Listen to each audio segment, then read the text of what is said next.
Meghan Markle's baby will provide a huge boost to the UK economy, it has been claimed. The Duchess of Sussex is expecting her and Prince Harry's first child in April or May, and just like shoppers rush to buy Meghan's fashion choices, they are expected to copy items her royal tot is spotted with. The new arrival will increase spending on children's clothing and products by £1.125 billion in 2 years, according to Professor Joshua Bamfield, director of the Centre for Retail Research. Professor Bamfield told Hello!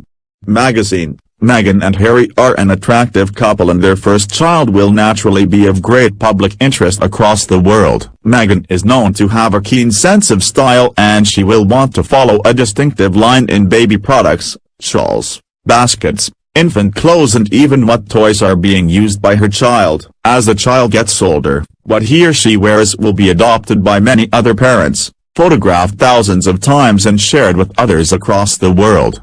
This pattern will be greatest in the first 7 years of the child's life, but will continue probably for 20 years. Meghan is likely to have a stash of baby clothes and toys ready for her royal baby. The 37-year-old attended a lavish baby shower in New York last Wednesday. The extravagant event was the highlight of Meghan's 5-day trip to the Big Apple, which saw her visit a number of swanky venues with her celebrity friends. Meghan's famous pals hosted her baby shower at exclusive Hotel de Marque's penthouse suite, which costs an eye-watering £57,000, $75,000, a night. Guests included tennis star Serena Williams, Meghan's former Suits co-star Abigail Spencer and stylist Jessica Mulroney. Misha Nanu, who is thought to be the mystery friend who introduced Meghan to Harry, also attended. After the do, the mother-to-be headed back to Harry on a private jet, thought to have been arranged by the couple's friends George and Amal Clooney.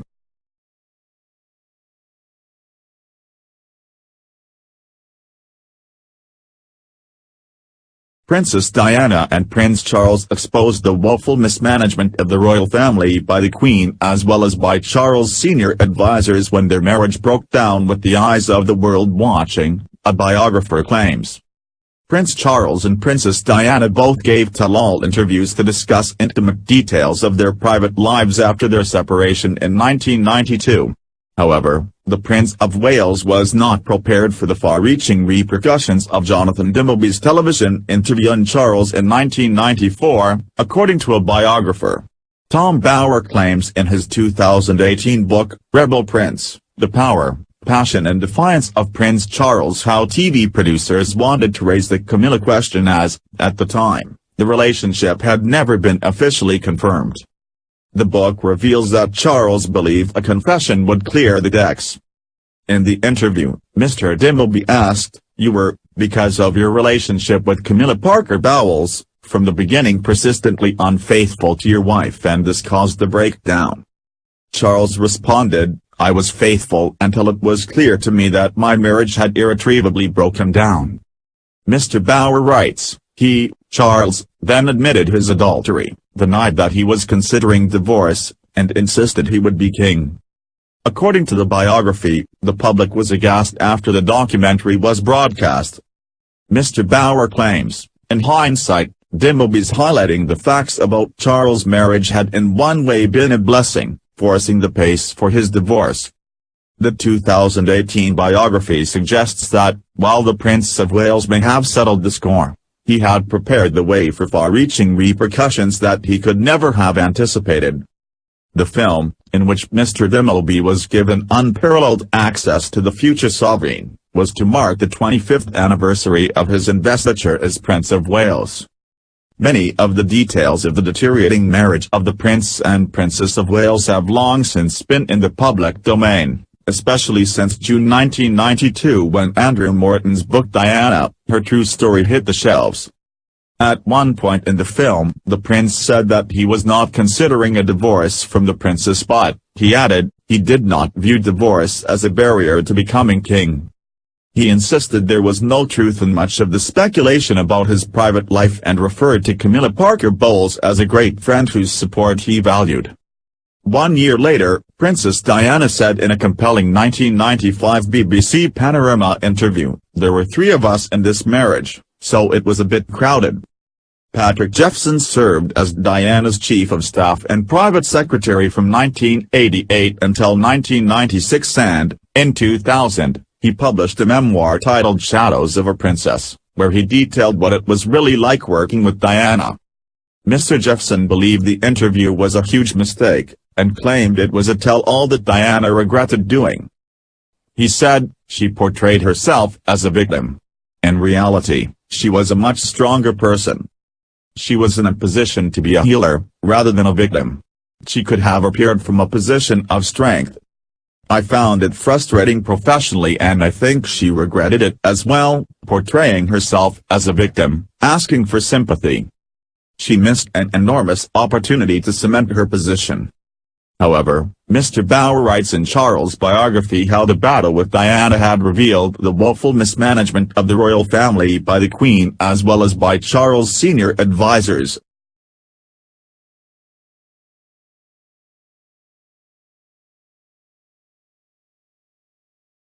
Prince Harry planned to make a revelation about Kate Middleton in his best man speech as the Duchess of Cambridge married Prince William before his ex-girlfriend, Chelsea Davy, made him reconsider, a royal biographer claims. Kate Middleton and Prince William's spectacular 2011 royal wedding was watched by 2 billion people around the globe. Prince Harry took on the role of best man for his brother and also played a big part in organizing the reception celebrations. The Duke of Sussex was even responsible for a surprise for the newlyweds after they shared their memorable Buckingham Palace balcony kiss. Royal author Katie Nicholl, in her 2017 biography Harry, Life, Loss, and Love, gives details of Prince Harry's raucous best man speech at the Duke and Duchess of Cambridge's wedding reception. However, she reveals that his girlfriend at the time, Chelsea Davy, made him delete one line in particular. Ms. Nichols writes, she had helped Harry edit the best man speech, sensitively advising him to take out a line about Kate's killer legs that might have embarrassed the bride. The royal biographer relates some of the highlights of Prince Harry's cheeky speech, that he made after the 300 reception guests had enjoyed a 3-course meal. She continues, "It was affectionate, warm and funny and touched William deeply. When he said the couple's decade-long romance was his inspiration, there was a shy smile from Chelsea, while Kate shed a tear." The speech was peppered with Harry's classic sense of humor, and he ribbed his brother, "William didn't have a romantic bone in his body before he met Kate, so I knew it was serious when William suddenly started chewing down the phone at Kate." Famous for his mimicry, Harry then impersonated his brother calling Kate Babykins, to much laughter from the guests. Before Harry wed Meghan Markle, Ms. Davy was the most well-known of his flames, and the couple had an on-off relationship for 7 years. Ms. Davy was part of the celebrations of the 2011 royal wedding, however Ms. Nicholl reveals that seeing Kate's example convinced her that she could never be royal. Ms. Nicholl writes, "Being part of the royal wedding had made Chelsea's mind up once and for all. The life of a royal bride was not for her and she told Harry she could never make the sacrifices Kate had made."